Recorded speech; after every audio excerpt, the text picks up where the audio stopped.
How's it going, everyone? Data here, and welcome back to the Columbus Blue Jackets franchise mode, episode number 10, moving into the double digits here in the second half of year number 3, the 2022-23 regular season, at the beginning of the calendar year 2023, after having played 37 games. We have a record of 23, 13, and 1, are in a very tight race, to say the least, with the Devils, Flyers, Rangers, and Penguins, most notably in the Metropolitan division. Now, before I get into last episode and everything else, I just have to say a big thank you as the heavens have opened. A big hallelujah.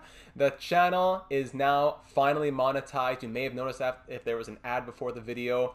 After over a year of waiting for the process that YouTube says usually takes about a month, the channel has finally been monetized, which means I can finally make some ad revenue, which is huge when everything, whether it be games or microphones, capture cards, etc., all comes out of my own pocket or donation. So it really means a lot that for the channel, as well as thank you to all of you for continuing to support that. Finally, we got that done. So thank you very much to YouTube for finally approving that, and thanks to all of you for all the support through and through. Now, in the last episode, we found ourselves in a good spot, as we just saw in the division. We're third in the division, but in a very tight race, and trying to consider what kind of moves would push us over the edge and really guarantee that we're going to make the playoffs after having missed last year, and missing this year would be absolutely unacceptable. Patrick Laine has been a man possessed with 26 goals in 37 games. He's on pace for 56, I believe.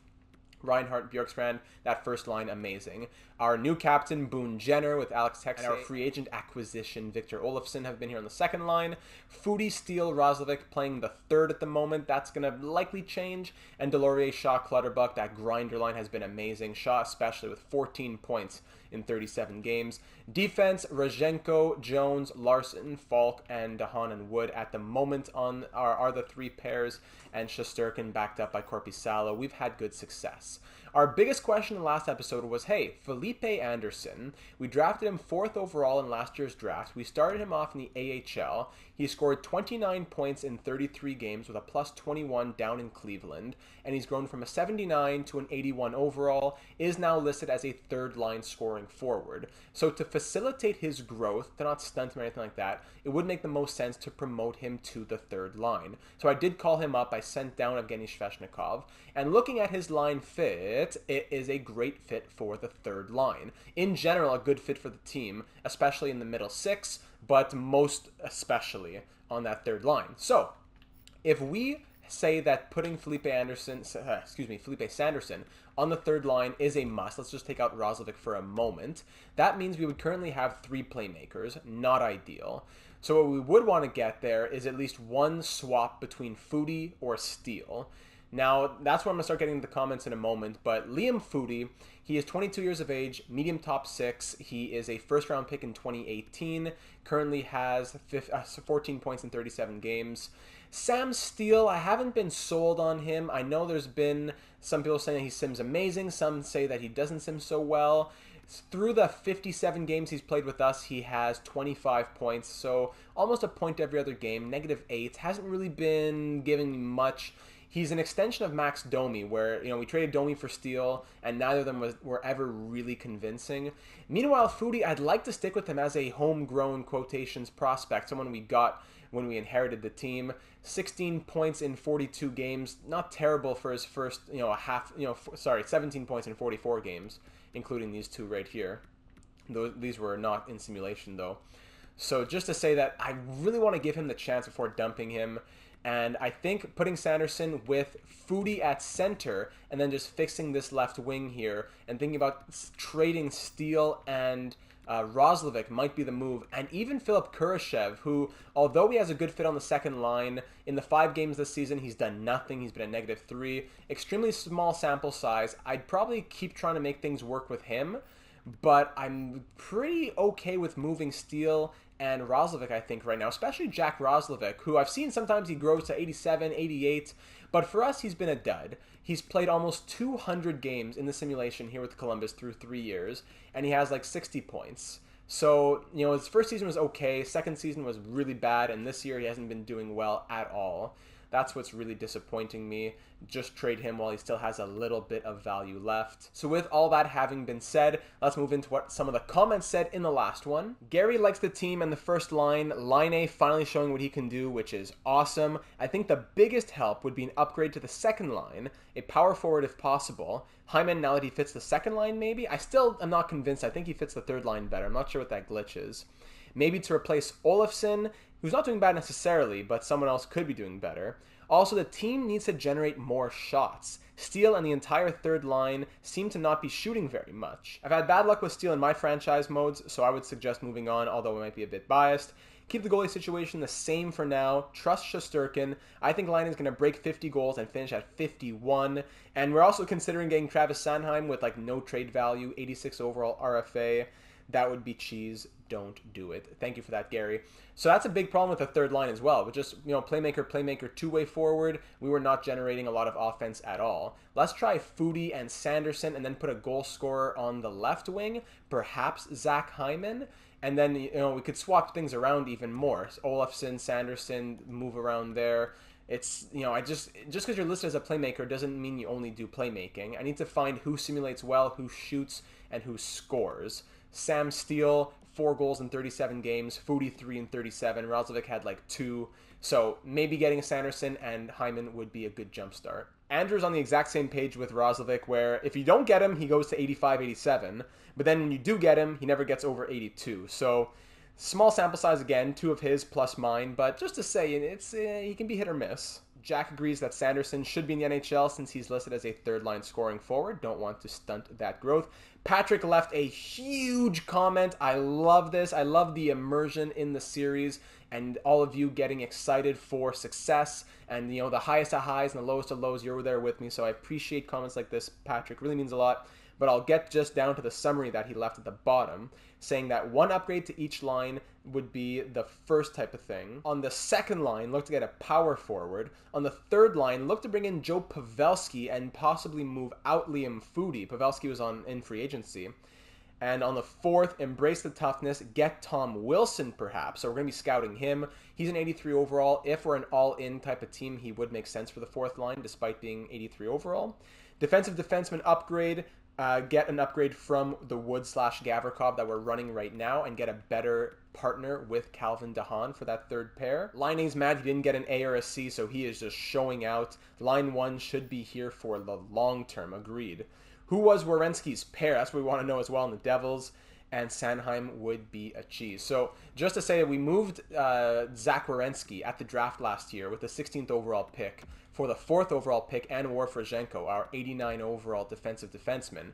Now we see that he has like 35 points in 37 games. So who's he playing with over on the Devils is what we're curious about. And it looks as though there's no one else on defense, really. Is it Dumoulin? No. Who's he playing with over? No, that's crazy. So who's on his first pair? Is it Severson on first pair? Yeah, I guess. So it's Damon Severson with 10 points. And yeah, there, look at the plus minuses. Plus 24. And Werenski just going out on his own and scoring 35 points in 38 games after 2 seasons of us scoring 36 and 40 in full seasons. He does that in 38 games. So all the best to you, Zach. You wouldn't have done it here, unfortunately, but hey. Another comment from Andrew was that seeing as though injuries for defensemen do happen quite often, he would keep the D-core as we have it and alternate as the season goes on so that we're ready for the playoffs, since the playoffs don't really factor in the chemistry, and having these guys at 80, 81 overall would be good for this mixing and matching until we find what works. Ed also agrees that trading Roslovic sounds good and promoting Sanderson to the third line. Sanheim is attractive, but scouting him would be best, and unfortunately can't scout him if he is an RFA. Shaw surprising us, and I think he should stay with the Jackets for a long time. I would love to make him a lifer on that fourth line if he can just maintain the overall. Last YouTube comment going to Vinny. Give Felipe Anderson a couple games to see if he can bring the NHL level expectations, and then think about dumping Kurashev, Roslovic, or even Svechnikov if necessary. Might be cheesing the system a bit. Think we should still go for Sanheim. That's just the biggest issue. If we could scout him and know where he fit, then maybe we could think about cheesing. But I don't want to cheese the system and then have it come back and bite me when it ends up that he doesn't fit our lines at all, and we just signed a big 86 overall defenseman, Over the Discord server now, Sully Old Man Sports reminding me, paraphrasing data to data, do not put as much stock in plus minus as I seem to be doing in the last episode.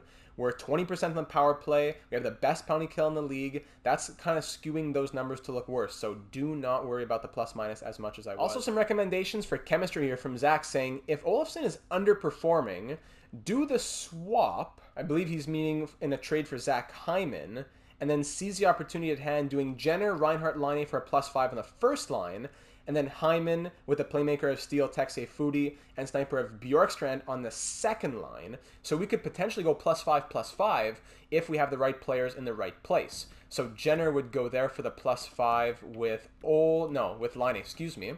And then the second line would be a power forward in Zach Hyman, potentially, and then a playmaker in, let's say, Liam Foudy. Yeah, I suppose so. But then we have to move Texier to the third line as well as Olofsson. So I don't really want to move Olofsson and Texier down to the third line. I like them in the top 6, but I do like those options of chemistry for us. And finishing off with Addy's suggestions, going through those on Discord. Goaltending, not a problem. Don't touch it. Love the success from Laine and Reinhardt. Trade idea, since we have an abundance of playmakers, Sam Steele and Roslovic for a power forward like Zach Hyman, a real fan favorite. Reading my mind there. Since Jérémy Roy is doing so badly, perhaps give him time in the AHL, and one of our AHL defensemen come up in a retrospective move. Kurashev could be traded as well as Steele and Roslovic if we want a real big, amazing power forward. Not sure who that would be, but that's the blockbuster idea. As well as thinking about Miro Heiskanen, who is a two-way D but seems like an offensive defenseman. That could be a one-for-one idea with Seth Jones if things go south. Play Sanderson, Zemgus also interesting, as well as David Perron, 2 players on the block, and good luck in part 2. Thank you very much, Addy. So, taking all those trade ideas, I would love to make a big splash in the idea of Steele and Roslovic and Kurashev for a power forward, because right now, those trade values are actually quite high. Although Kurashev is only 81 overall, like if I have Steele right there, and then I have Kurashev 81 and 23 with low top 6, that's great value. And then as well as Roslovic, not as much value. That gives you quite a little bit right there. You could trade 3 players. So Zach Hyman, we could get him straight up for Kurashev, I believe. But if we wanted to make a big splash for a different power forward, that would be a different story, because Jenner is not going to be here forever, and Hyman fits on the third line, I believe. So if we want to think about a power forward for the future, maybe there's other options. Just doing a search in the entire NHL here, sorting by overall. So looking by trade value and overall, kind of like both at the same time. A guy like Timo Meyer is always a fan favorite for franchise modes. He's on an expiring deal, fits the top 6. Would not be the craziest idea. Evander Kane, tough contract, we could swallow it. Fits the second line, so that's also interesting. But then, like I said, if we put a power forward on the second line, that means Texier, Olofsson, those guys are moving down to the third line. So that's why at the same time, as fun as it is to look at these power forwards who would be in the top 6, I'm not sure if there's much room for them. Kreider, that's too big of a contract. Julien Gauthier, 84 overall, fits the third line. So do we go for, Zach Hyman's here, but 5 years younger, same overall, same contract length, but much cheaper. Julien Gauthier on the Rangers. He has 18 points in 39 games, and he fits the third line like we just said. Good offensive awareness, 86, 5-star physical, 3.5-star shooting. Hyman has the better shooting, is physical as well. It's just nothing about the player. It's just about the individual stats. He has 19 points in 41 games, had 36 and 82 the year before. So, it'd probably only be a +1 with Hyman as well. But there has been a lot of fans clamoring for Hyman to get on this team. A lot of people who have been calling for him since the first episode of this series. This is the last series of NHL 21, so I am tempted to make it happen. Nicolas Roy, wow, he has a lot of value. No fit there. So, even Kravtsov would be interesting. Doesn't fit the lines. So Zach Hyman, it would be a bit expensive at 5.355. I think we can afford it just for 2 years. We'd still be 10 million under the salary cap. Not to mention we'd be trading away pieces here. Vegas is a team that wants to be making a push. They have a winning record right now. Plus they're in the Western Conference. They get Sam Steele, who has a lot of value because he's also signed to an extension. So we could probably get a pick out of this as well, unless I have any good prospects. These are all two-way forwards or power playmakers, so not ideal. So I'll probably just take draft picks from them. Can I get a second-round pick, like Zach Hyman and a second-round pick for Sam Steele? Could that happen? Both are on the block. We'd be $12 million under the salary, so that would be fine. Let me see what Vegas says. Trade rejected doesn't mean the block particularly well. Other players on the block, no one's super interesting. Alex Pietrangelo, we can't afford that trade value. Plus, he's a two-way D.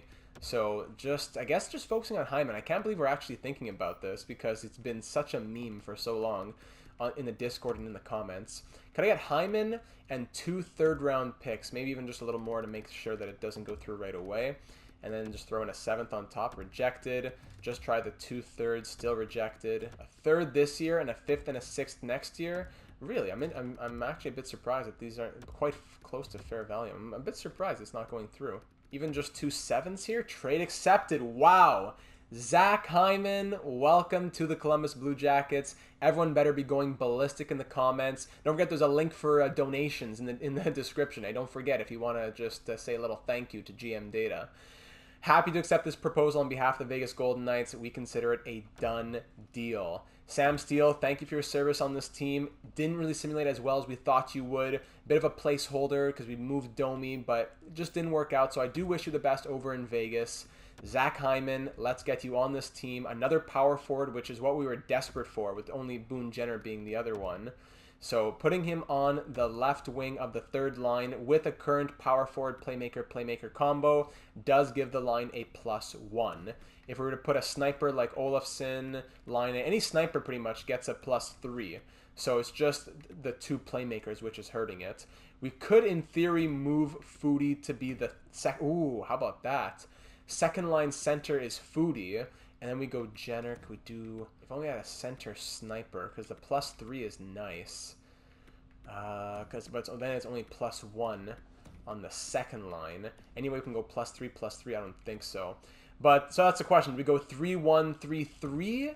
Or, it's only a 1. Yeah, might as well. May as well. Let's try Liam Foodie. Let's really give him a chance here. Play him with Texier and Olofsson. And then we're gonna go 3-1, 3-3 on chemistry. So Hyman, Jenner, Sanderson is gonna be 87, 86, 84. Not only helping that line, but helping Felipe Sanderson's growth, who he could be a second line playmaker as soon as next season. And then we have to think about too many playmakers in top 6. Those are problems for another day.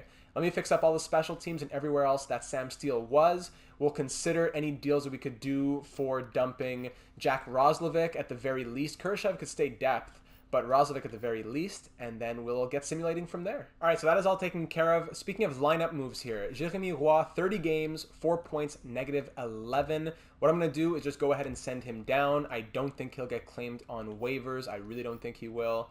I'm going to I'll just purely send him down and call up Gavrikov, because I'd rather just have him as my 7th defenseman.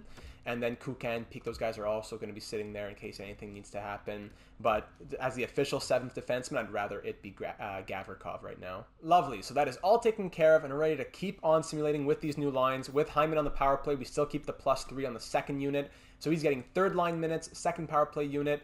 I'm not sure if he fits the penalty kill, actually, but the penalty kill's been amazing, so actually I don't want to touch it. Even if he would be a good fit, I don't want to touch that yet.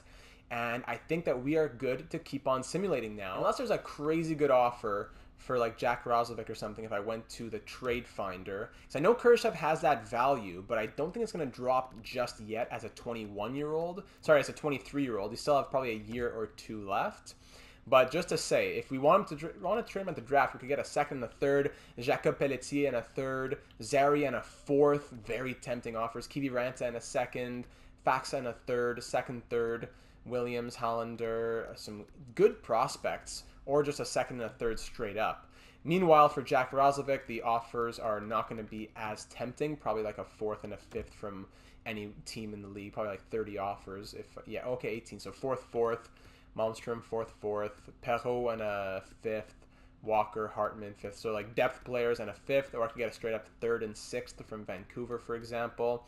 Not a bad idea to just, actually, if there's anyone that I'm going to just trade outright, it would be Jack Roslovic, as opposed to waiting and seeing what happens with Kurashev.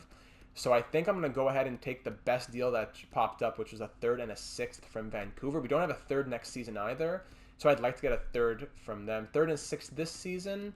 third and a sixth both. Yeah, I'm going to send him to Vancouver, Western Conference, a third and a sixth both next season in a draft where we need some more picks because we already traded some away.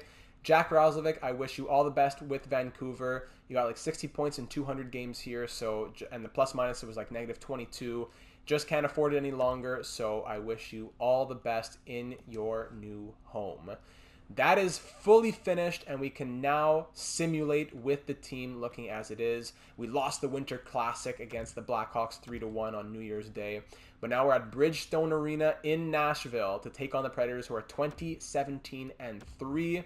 We have Felipe Sanderson making his NHL debut. Hyman making his Blue Jackets debut. Let's see how it goes. First period, 0-0, shots 11-9 in our favor. Second period, 2-1, as Ryan Johansson, the former Nashville Predator, the former Columbus Blue Jacket, Seth Jones, also the former Nashville Predator, opens the scoring on Korpisalo, but then Laine comes back on Askarov, and Worf-Rajenko with 1 second left in the period gave us that lead headed in the third. That could be huge right there. Outshooting them just a little bit, 24-21, and we're up 2-1 here in the third, thanks to Worf-Rajenko with that late goal. 5-on-3 power play for the Predators. We kill off everything halfway through this period. The league-leading penalty kill coming out to put on a show.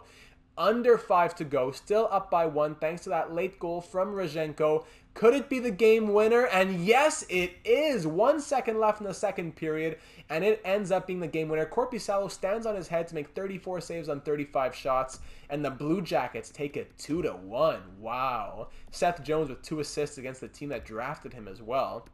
How did these guys do in their first game? Hyman, -1 with 3 shots, 18:52 of ice time. Sanderson, -1 as well with 13:52 of ice time. Not terrible debuts, nothing to write home about, but, shake out the jitters and get back on the horse. So now we can keep on simulating through the month of January. It's a fully healthy team. Falk is here. He was out for a bit. Let's go see a division rival. A division rival that's close to us, that is. That being the Philadelphia Flyers in 2 weeks' time. 3-1 win against the Canadiens, then a 3-1 loss against the Capitals, big 6-1 win against the Red Wings, and a 4-0 shutout against the New York Islanders, 6-4 win against the Hawks, and a 3-2 shootout win against the Jets. So that is now a 4-game winning streak, and we have won, 6 of our last 7. Yeah, very nice. 29-14-1 is our record going into this game against the Flyers, who are 27-16-2. We're looking for win number 30, and the Flyers are just 3 points behind us. We have 1 game in hand, but we want to definitely distance ourselves as much as possible. At home in front of the fans against the Flyers. First period, 2-1, early lead. Lawton comes out fast, 9 minutes in, but Justin Falk ties it up, and then Sam Reinhart, just 41 seconds later, gives us that lead. Second period, now 5-2, there's the scoring. Back-to-back-to-back power play goals. Nolan Patrick scores 45 seconds into the period, but then DeHaan restores the 1-goal lead after Patrick had tied it up. Then DeHaan gets his second of the period 10 minutes later, and 4 seconds later, still on the power play, Olofsson scores off the draw. So it must have been a 5-on-3 power play that DeHaan scored on, and then Olofsson off the face-off just took him 4 seconds to just walk over the blue line and rip it. So 5-2 Blue Jackets after 3 power play goals in the second period. Definitely helping the special teams percentages. Alex Texier extends the lead now to 4. 6-2 Blue Jackets. Power play goal from Bjorkstrand. 4th power play goal of the night. Another power play now. Nothing from that one. We're up 7-2. Let's just call it a day. Liam Foudy adds 1 for fun, and it's 8-2 the final. Carter Hart letting in 8 goals on 35 shots, left out to dry. 2 goals and an assist for Calvin DeHaan, first star of the night. Bjorkstrand and Olofsson both with a goal and 2 assists apiece. That is a huge statement victory. Now at the top of the division with 61 points, heading into the All-Star break. Let's sim through the All-Star break, and we'll go see Vegas, Hyman's old team. We'll go see a little Hyman versus Steele. Dallas beat us 8-4. What the heck, after an 8-2 win. Scouting, can't forget to do that at the beginning of February. Need to update the scouting. Jacob Perreault is injured. There you go. So then a 4-2 win against the Ducks and a 4-1 loss against the Sabres. So at the All-Star break, we are 31-16-1. Perreault back in the lineup. Welcome. And after the All-Star break, we are ready to take on Vegas, who are 30-16-4. Very similar record two heavyweight teams going at it. So pretty interesting that these two heavyweight teams would make such a deal with one another. But maybe it might only come back to haunt us if we see them in the Stanley Cup Finals. I don't know.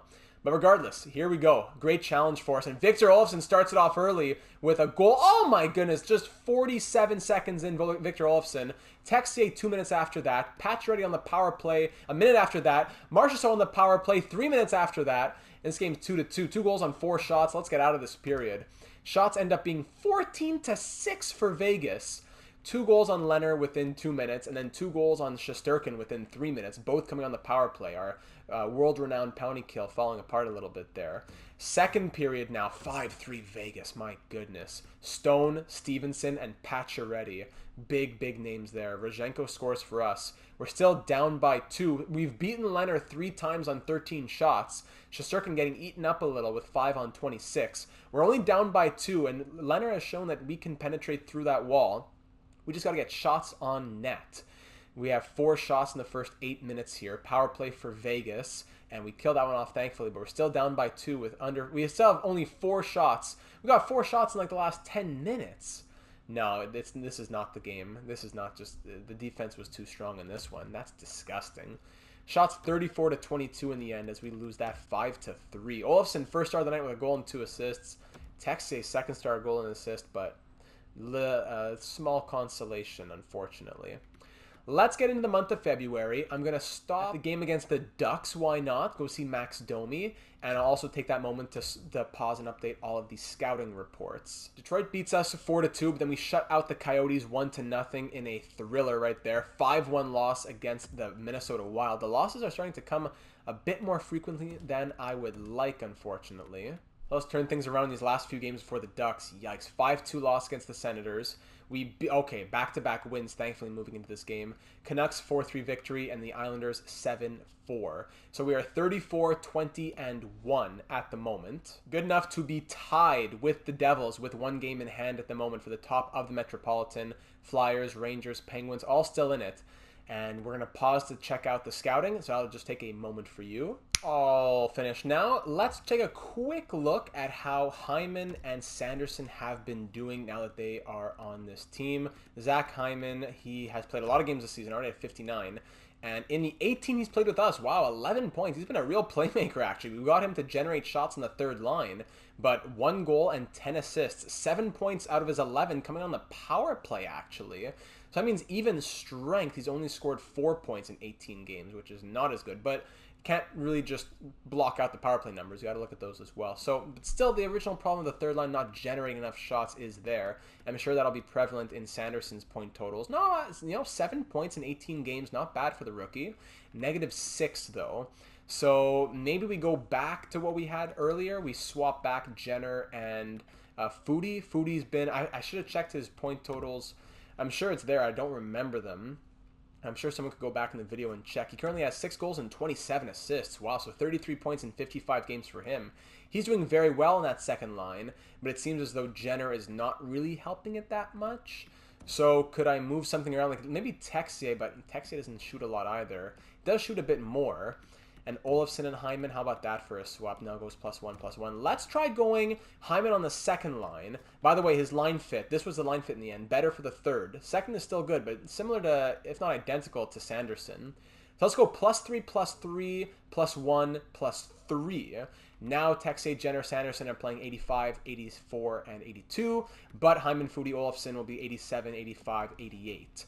Maybe that'll change something up for both of those lines, helping the second even more and giving a boost to the third. So let's check out Max Domi and the Anaheim Ducks. We still have Adam Larson and Andrew Shaw from the Ducks trade, but Sam Steele no longer with us. First period 0-0, second period 0-0. Shots are 20-17 for Anaheim. No scoring through 40 minutes. Third period, Andrew Shaw opens it up against his old team. He only played like 20 games for them, but his old team nonetheless, and Victor Olofsson extends that lead to 2. We're being outshot 28-21, but we're up 2-0. Both goals coming on John Gibson. A rock back there, but he can't do everything. The Ducks have to score, but we've had a rock of our own between the pipes, and his name, not sure what it is. I think it's Igor Shesterkin. Dahan had the empty netter. 3-0 the final, and it's a shutout for Igor Shesterkin. 36 saves for him. Big night. Shaw and DeHaan with a goal and an assist apiece. That is the type of win that we like to see. 5-5-0 in our last 10 now. 35-20-1 on the season. Let's get a good chunk done around until the trade deadline. Yeah, we'll go see the Maple Leafs, or at least we'll sim up until the Maple Leafs the day before the deadline. I do not anticipate any moves happening, but always nice to take a quick look around. Clutterbuck, fractured ankle. So that's where we might need a depth grinder or something, because now we can bring in Philip Kurashev, but it's probably going to be a -1 on the fourth line if he is... no, okay, at least it's a 0. Not ideal. He'll go center, so he'll play fourth line center. Gets a 0 on the line. Not ideal, not terrible. 5-3 win against the Flames, 2-1 loss against the Canucks. Robert Bortuzzo going on waivers. 2 years left at 1.115, 79 overall. Fits deep pairing 3. I just don't need that salary in my system. I can get a guy like him in free agency. Back-to-back shootout wins as we beat the Sabres and then the Panthers 5-4 and 2-1 respectively. Oh my goodness, how about this for an offer? Whoa, Timo Meyer and our old captain Nick Foligno for a 2nd and a 4th. Wow, that's tough because we already made the move. We don't really need Timo Meyer in here. Fits the top 6 like we had said earlier. He has 43 points in 62 games. Oh, expiring deal. That's tempting. Nick Foligno as well. He's having a good season. He has 34 points in 62 games. Expiring deal from him. Doesn't fit any of the lines as a two-way forward. It would cost us a 2nd and a 4th. So we can spare the 4th this season. Next year we would have a 1st and then a 3rd. So it's a high price to pay. But the thing is just, where do they fit in the lineup? Where do they fit in the lineup? Even if Foligno becomes 13th forward, and I were to try and move out the 2nd round pick and then put Kurashev instead, and Foligno becomes our 13th forward, but then where does Timo Meyer go? We're kind of giving up on the +3 grinder line. Like this is a pure playoff move, because if the grinders don't mean as much in the playoffs, we can go Timo Meyer in the top 9, and then, I don't know, if someone gets from the top 9 bumped to the 4th line. It would purely be a playoff kind of move. Are we Stanley Cup contenders right now? That is the question we're asking ourselves. The Sharks, they're a winning team, but they want to dump these guys. Would we re-sign Meyer and Foligno? I don't know. If it was a 2nd and a 4th, I think I'd pass. The 2nd round pick could be too valuable. But Philip Kurashev and the 4th round pick, I think we could swing that. What do they say to this? San Jose, are you interested in this counter proposal? Trade rejected. We're almost in the right ballpark here, but I'd have to respectfully say no. Sweeten the pot a bit. So we have a lot of 7th round picks, actually. We have like 4 7th round picks. Yeah. So I'll give you Vegas and Toronto. Those are 2 good 7ths. I think just 1 would be enough, but let's try Kurashev with a 4th and 2 7ths for the expiring contracts of Timo Meyer and Nick Foligno. San Jose, trade accepted. Wow. I'm glad to see you appreciate the fine art of trade negotiations. Hey, you know me, man. I appreciate that. Wow. That is a blockbuster of a move, as we have come out and declared ourselves to be fighting for a cup this season. Let me make some roster and lineup moves, and we'll be back in a second. Truly a move that puts the league on notice. Timo Meyer, if we put him on the 4th line, maybe you don't even move anyone out of the top 9, and we also give him first unit power play, take out Texier, who only had 8 power play points this season, 1 goal, 7 assists, I believe, keeps the +5 in that first unit. Nick Foligno, the captain, returning home. Hasn't played a game with us in this franchise mode, as he was not on the team when we started it up. So a full season with Toronto, and then almost 2 full seasons with the Sharks. He's been gone for a long while. We have missed him. He has 80 face-offs, so he can play at the center position. He's going to go with Meyer and Shaw on this 4th line at the moment. Delorier can be a healthy scratch while Clutterbuck is injured. And then we need to consider, do we go grinders or do we go this playoff push format where we have an 85 on the 4th line? And we have really put the league on notice. Wow, what a move. Huge, huge move. Timo Meyer, Nick Foligno, offered to us, by the way, and an 8-2 loss there against the Penguins. I think that was before we made all those moves. So let's see how the new look Blue Jackets are now, with the even more new look against the 36-22-3 Toronto Maple Leafs. Let's see what this full lineup, what they can do. First period, Fantastic. Second period, okay. Oliver Bjorkstrand on Peter Mrazek. Down by 1, shots 23-22 for Columbus. Power play for us gets killed off. Power play for Toronto. We are killing it off, but it's a long one. Thankfully, we do kill all of it off. Still down by 1. Only beat Peter Mrazek once with this fantastic offense. Come on, boys. Let's get something. Under 5 to go. Still down by 1. Being outshot by a little bit, and that is shameful. A 2-1 loss. All that offense, we don't get 1 goal past Peter Mrazek.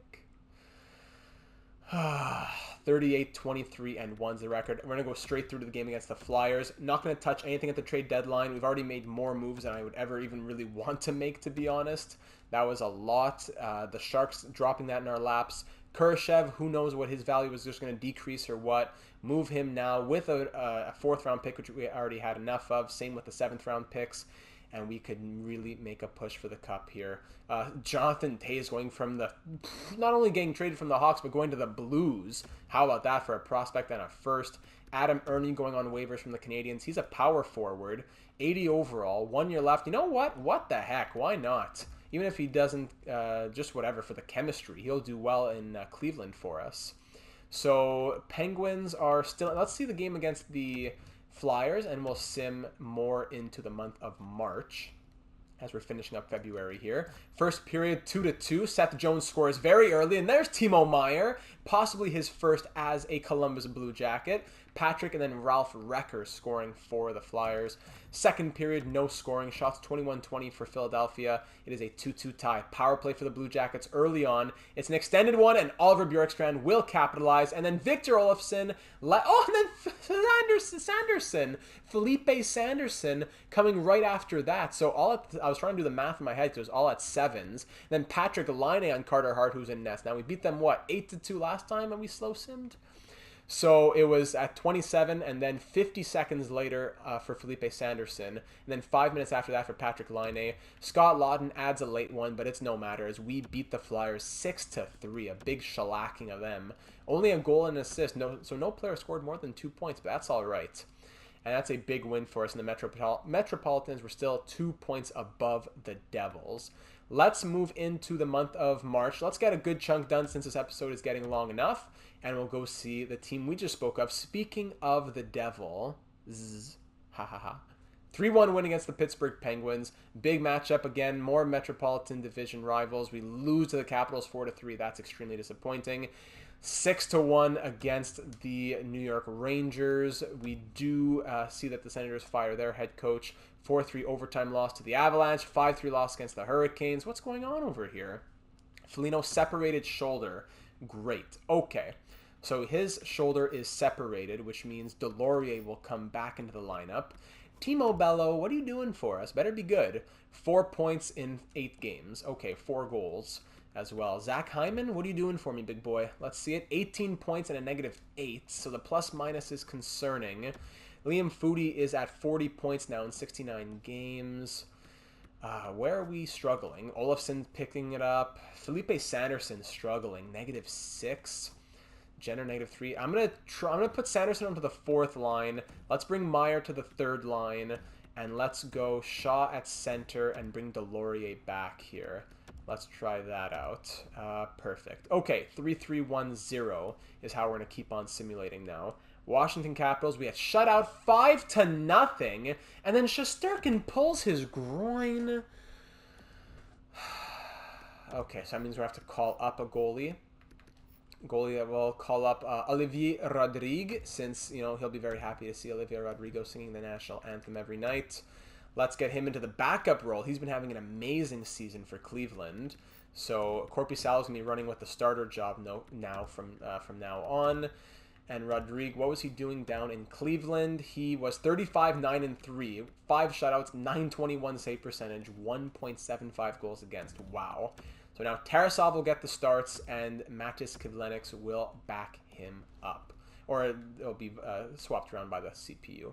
2-1 win against the Bruins. We're back in it a little bit here. Let's get some dubs going. 3-1 loss, and then this better not be another L. 4-1. Now 5-1 win. That 5-1 win kept me from making some drastic changes. But the Caps are not a good team, so we should not be losing against them. 4-2 loss. Now the Penguins are creeping up. We cannot drop the ball like last season.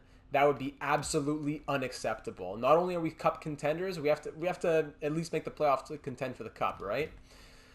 Hyman, what's up with the plus minuses now? You were -8, now you're -10. Okay. Texier back to the second line. Hold on. Presto change. Give me a second. Okay, there we go. Gavrikov's going to come in for Wood, who's been struggling. Falk's moving to the top pair to give him and Rozhenko a +5 because the plus minuses have not been good for that second unit. Larson can play with Jones, higher overall player, I guess, even though the chemistry would be gone. Jenner and Texier back to the second line. Foudy, Hyman, and Meyer will be the third line, and Delorier, Shaw, Sanderson can stay as the fourth line, but I don't like those plus minuses. I do not like those at all. First line needs to keep it up here, but these really, I don't get it. I know we were talking about the plus minuses earlier, don't put too much stock in them, but it can't be that my leading point scorer has only a +2. You know, that's the really disappointing part. Let's go here. Huge game against the New Jersey Devils. We need to distance ourselves from the Penguins and get closer to them. It's a big game at home. They're 43-25-6. We're 42-30-2. Let's do it. First period, 1-0. Huge. Andrew Shaw. There he is. Thank you very much. 1-0. Second period, 2-0. Nick Delorier. There are those fourth line grinders. Never should have taken him out for a second. Nick Delorier. Shots are 27-13. Up 2-0. Power play Devils early in this third period. It's an extended one. Thankfully, we kill it off after like 5 minutes. Must have been a major. Obviously a major. Halfway through the period, 2-0 Jackets it remains. Shots were doubling their shots. 34-16. No shots from either team for like 6 minutes there. Still 2-0. Late a minute to go, and we hang on. Rozhenko adds the empty netter, and we win it 3-0 the final. 21 save shutout from Joonas Korpisalo. 1 goal, 1 assist, including the game winner from Andrew Shaw. Mackenzie Blackwood played well, but we got enough past him to make it happen. And, well, they're going to look for revenge here at the Prudential Center. Shesterkin is fully healed. I'm going to keep Korpisalo. After a shutout, I'm going to keep him in. Clutterbuck also fully healed. I'm going to keep it exactly how we had it. 3-0 win. Give me a second here. Let's take on the Devils at the Prudential Center, and then we'll make some more decisions as the season is wrapping up here. Let's go.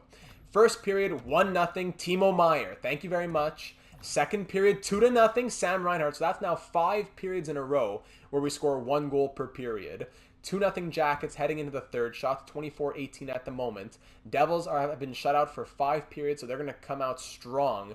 But we got to just, if we can keep the same pace, 3-0 in that first game, up 2-0 in the second game through 50 minutes, even more now, under 5 to go. 2-0 Blue Jackets. Oh my goodness. I hope you had Joonas Korpisalo in your fantasy lineups because that is back-to-back shutouts for him. 27 saves. Mackenzie Blackwood again 33 saves, but not enough. Timo Meyer with a game-winning goal. And we shut them out 5-0 between those 2 games. That is a huge 4 points to gain over them. And now we are still just in second place. 92 for them, 90 points for us. It's going to be a nail-biter down to the end for who's going to win that division. All right, Shesterkin's back in the lineup. He'll back up Korpisalo against the Bruins. I'm thinking about just sending down Felipe Sanderson. I know it's probably not best for his growth, but 12 points, -5 in 39 games. I'd rather get Clutterbuck in there, who has 15 points in like 50 games and gives the line a +3. So I know that's not good. I thought that I really had to put Sanderson in the lineup, but I think it's going to be better for everybody if I just send him back down, give him his +3 in the AHL lineup, and just go from there. So if we can call him back up for the playoffs or anything, I would not be opposed to that at all. Let me know your thoughts on if this is hurting him. It's only going to be for the next like 4 games anyway, so we could always call him back up for the playoffs. But let me know your thoughts on that. Do we need him in the lineup, or can we survive that? We gave him his 40 games. Let's just finish off the year without him now. With Ernie and Sanderson, everybody in the lineup, it's a crazy lineup here in the AHL. And there you go. That's how things will look. Fantastic. So Sanderson can get the +3 for the moment. Timo Meyer is going to take that spot on the third line. Clutterbuck back in on the fourth line. Let's finish off the season strong with the potential lineup of what we will be having in the playoffs as well. So at TD Garden against the Bruins, who are having a fantastic season, Korpisalo takes the L 4-2, unfortunately. The Senators are 28-41-10. They beat us big time last time we played them, and they beat us again 3-2. What is happening? We cannot let this fall. 4 games left in the season. 4 games left in the season. What is happening? We haven't even clinched yet. All in on chemistry. All in on chemistry again. Hyman, Foudy, Olofsson, Texay, Jenner, Meyer. Let's just do that. Rosenko. Falk's a +1 only. Okay, the plus minuses have gotten better. Whoa, Gavrikov, -5 in 4 games. Yeah, you're out of there, buddy. So I guess Kyle Wood's coming back into the lineup now, even though he was -2. But yeah, at least it's better. My goodness. -5 in 4 games, Gavrikov. Pull yourself together. All right, here we go. Against the Tampa Bay Lightning, we're 41, 35, and 3. We beat them 5-3. Thank goodness. That is enough to clinch the playoffs now, as we've all clinched, the Devils and the Penguins as well. 92 points. At least we can guarantee the playoffs for ourselves. Back-to-back-to-back games now. 3 games. That never happens in the real world. Lose 5-3 against the Flyers. Foligno's fully healed. He'll be our 13th forward. We beat the Red Wings 4-1. Last game of the season now, up against the Carolina Hurricanes. Do I want Foligno in the lineup? I don't think so. Has Wood turned it around a little bit? -2. Goaltending. Korpisalo, playable injury. Okay, Shesterkin will be back in nets then. Neither of them have been putting on crazy performances aside from that back-to-back shutout thing for Korpisalo. Finish off the year strong at PNC Arena. Let's go for 47 wins against a team that's 33, 42, and 6, please. 1-0 Hurricanes. Second period, still 1-0. We're out shooting them 20-13. And we're down 1-0. Just need one. Just need one. Okay, Jenner. Now we need one more, though. Jenner brings us within 1 on Nedeljkovic. But we're down 2-1. Power play opportunity halfway through the third. Nothing comes from it. Under 7 to go. Still down by 1. Doubling their shots about 29-16. What a joke. What a joke. How are we going to win in the playoffs if we can't even beat teams like the Hurricanes and all these teams that are under 500? We barely make it into the playoffs. A couple more L's and it would have been a very different story. Has everyone played their 82nd game? Yeah, okay. So let's check out all the stats and points for the season. Devils had a great year with Werenski there, that's for sure. So in the entire NHL, Vegas wins the President's Trophy with 112 points. We finish in 12th place in the NHL with 94 points.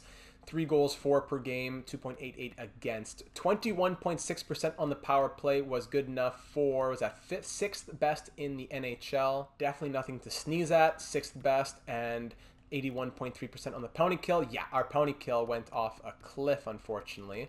81.6, so I don't know, I had swapped out Falk for Dahan when Falk got injured. And then when Falk came back, I put him back on the penalty kill for Dahan. Does that have something to do with it? They're both offensive defensemen, so it doesn't change the chemistry fit. But Falk is 4 overall higher, so you'd think, I don't know. Laine was on pace for 56 goals. He ends with 40, so disappointing second half. The simulation, sometimes you got to ride the hot sim. The episode was already way too long last time, so I had to end it, but if in a perfect world, I would have kept going because he was on fire. Sam Reinhart, though, ends the year with 74 points to lead our team. That is not a franchise, not a team high, sorry, not a career high for him, but another very strong season here in Columbus. Bjorkstrand with 69 points in 82 games. Olofsson, his first season with us, he scored 57 points in 82 games. Not too shabby. Timo Meyer, in the 21 games that he played with us, he scored 12 points. 2 power play assists, and 3 game-winning goals out of his 7. So on average, he only plays 12.5 minutes a night, but 12 points in 21 games. Very nice. Texay with 48, so not really on... Actually, yeah, on pace with last season, but not on pace with what he did with year number 1. Same as last season. Better plus-minus, at least. Liam Foudy in his rookie season scores 48 points in 82 games. Very respectable. Zach Hyman played an 86-game season and scored 24 points in 45 games with us. -8 was his plus-minus. Boone Jenner, 39 in 82. Falk, 38 in 71. Really slowing down from that pace that he had as well after his injury. So disappointing that it's gone so downhill. Not down to, I don't know if I'm really sold on trading him or anything, but just to say it's gone down. Seth Jones, 38 points for him. That's a simulation high. Nick Foligno, and he didn't play much for us, but in the 8 games that he did play, he was +3 with 2 assists. Warfrazenko in his first season, 29 points in 82 games, first season with us, that is. Andrew Shaw was amazing, 26 in 82. DeHaan was pretty solid with 19 and 63 for a third pair D-man, but -7. Larson 17, Clutterbuck 16 and 63, Delorier 12 and 74. Kyle Wood 11 in 78 with a -1. Gavrikov was terrible, unfortunately. Neither goalie was amazing when it came to the numbers. Shesterkin 32, 23, and 2. Good record with 4 shutouts, but 905 save percentage, 2.76 goals against. Similar for Korpisalo, who had a 906 and a 2.8 goals against average, despite going 16, 11, and 0 with those back-to-back shutouts. Can't forget about those. Looking at the entire NHL, and we'll take a few looks at a few other guys that we're interested in. Tyler Seguin led the league with 105 points and also won the Rocket Richard with 56 goals. For sure, no one even close to him. Nylander, Marner, O'Reilly, Matthews. The Leafs had a great scoring first line right there. Kasperi Kapanen even on the Penguins with 77 points. And down the list we go. Zach Werenski, 75 points in 82 games. Couldn't do anything close to that. Doubles his career highs pretty much. And gets 71 assists on the Devils. So that is just shocking. Absolutely shocking. I don't know what to say. Looking at goalies in the entire league. Leonard with the most wins. Vezina likely to go to who here? Probably Mackenzie Blackwood, actually. 920 save percentage and 2.33 goals against average. Swayman did very well. Even Georgiev with on the Rangers. Now the starting goalie of the Rangers after Shesterkin left. Defensemen in the league after Werenski, it goes down to Hedman, Burns, Pietrangelo. Even Noah Hannafin, really. 60 points from him. Rare. And 91 overall. What? On that contract? That's crazy. Fits deep pairing 3 only, sadly. And then rookie scoring in the entire NHL. Where does Foodie sit? It goes Krebs, Rossi, Albrecht, Vikingstad, and then Foodie. Vikingstad, who was drafted 3rd overall. Albrecht, who was drafted 2nd overall in the most recent draft. Nice to see Rossi and Krebs up there as well. Going to the Anaheim Ducks here. Max Domi, of course, he had a great season. 59 points in 82 games for him. That makes sense. Just leave Columbus and do amazing. That's pretty much how things go here. Adam Pelech also never really played for us, but he had 17 points in 81 games. Did Kurashev play at all over on the Sharks is what I'm curious to see. A little bit, yeah, he did play a little bit. His plus-minus was not great. He was a -7, but had 13 points in 20 games, of course. Of course he did. Of course he did. Who else we traded? Cam Atkinson, maybe, over on the Flames. Let me know if there's anyone else you want to see, if I'm forgetting anybody. He had 26 points in 64 games, down to an 81 overall now. Also, my apology, I forgot to record this part. Tom Wilson does not fit the 4th line. He fit the 3rd line. So unless we're going for a full grinder 3rd line, it wouldn't make sense for us. He could probably still maintain a +3 or plus, at the very least a +1 on that 4th line if we did get him. But the whole reason of going after an 83 overall grinder with more trade value would have been to get a +5 on that 4th line. So that is why I did not go through with the Tom Wilson deal. It says that there's a fit on the 3rd line, so didn't really want to risk that. Looking at the created players, Ralph Recker had a 29-goal, 32-assist season for the Flyers at an 84 overall. Michael Oliver on the Sabres had 36 goals and 6 assists. And, of course, we already saw Warfrazenko. Goaltenders now. Mikey LaForge had a pretty solid season with the Oilers, up to a 92 overall now. Coconut Hobbs, tough numbers despite the 88 overall. That 6'9" stature does not help despite all the 90s in the other categories. And Drew McIntyre on the Flames did not get much action and didn't really look too good either, as Markstrom really took all the majority of the starts. So heading into the playoffs here, we do have some questions regarding contract extensions. In the next episode, after the playoffs or whatever, do we look to extend guys like Timo Meyer, who we have 7.8 in extension dollars, and he wants 6.4, so we probably let him walk, right? Foligno wants $3 million, so we're just really trying to get him a cup/13th forward, like we've been saying. Kyle Wood, I don't know who else. Gavrikov has not been good, and he's going to want $2 million. Probably trade him at the draft. And then looking at goalies, I think we can all get all those re-signed, no problem. Unsigned prospects, Durapost up to a 73 overall. What did he do in the U.S.? He has, well, not over yet, but 75 points in 54 games at the moment for the sniper with 5-star shooting. So very nice to see that development from him. And with all that having been said now, let's see who our matchup will be up against in round number 1 of the year number 3 postseason. We will be facing the Corpusalo fully healed, fantastic. The Pittsburgh Penguins. I was hoping the Flyers, we did so well in the slow sim against them, but the Penguins, who finished 42-31-9, a rival, to say the least, of the Columbus Blue Jackets. Let's check out their lines. I know Gensel had a really good season I was seeing in the point totals as we went by there, but just a quick taste test for a little appetizer for next episode. Gensel, Crosby, Kapanen, they all did amazing, and then it really drops off after that, actually. Kreider goes to the Penguins. I don't know, I guess they made some sort of deal with the Rangers. Rourke Chartier and Stéphane Nosen on the second line. Samuel Poulin on the third line with McCann and Tanev. And then the fourth line is Ricola, Turris, and McGinn. Very odd lineup. Maybe some injuries. Defense is not much better. McNabb and Letang, Marino and Matheson, and then Pierre-Olivier Joseph with Nicholas Almari. Do they have some injuries here? Yeah, well, still, only Marcus Pettersson and Marco Dano are not really, it's not going to be much different than what we're seeing now. Between the pipes, it's... Of course, it is Elvis Merzlikins between the pipes. Oh my goodness, cannot wait to see what we do against him.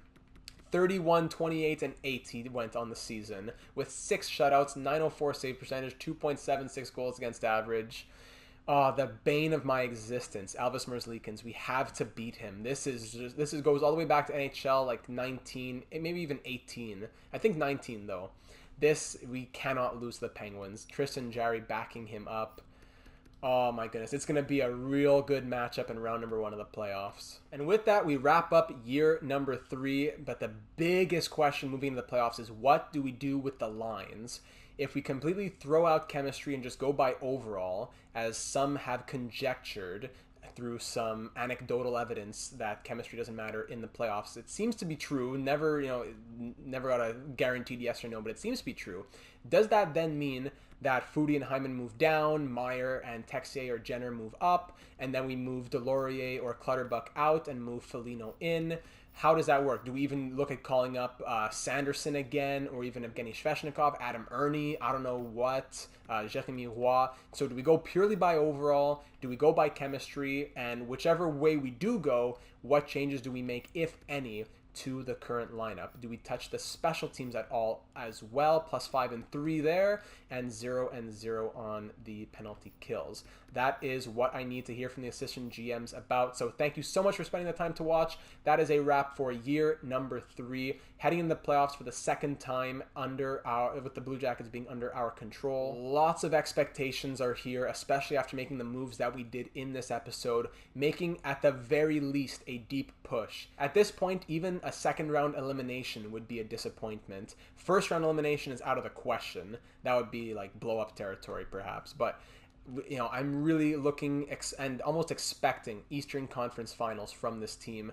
Now the question is, how do we squeeze that out of them? So thanks so much for watching. Looking forward to reading all your thoughts down here in the YouTube comments, as well as over on the Discord server. Link for that in the description. Thanks again for everyone who has been supporting the channel now that it is monetized. Only big things moving forward, especially into NHL 22, so cannot wait to get on all of that. But first and foremost, let's get a Stanley Cup for the Blue Jackets. So thank you once again, and I will see you in the next one.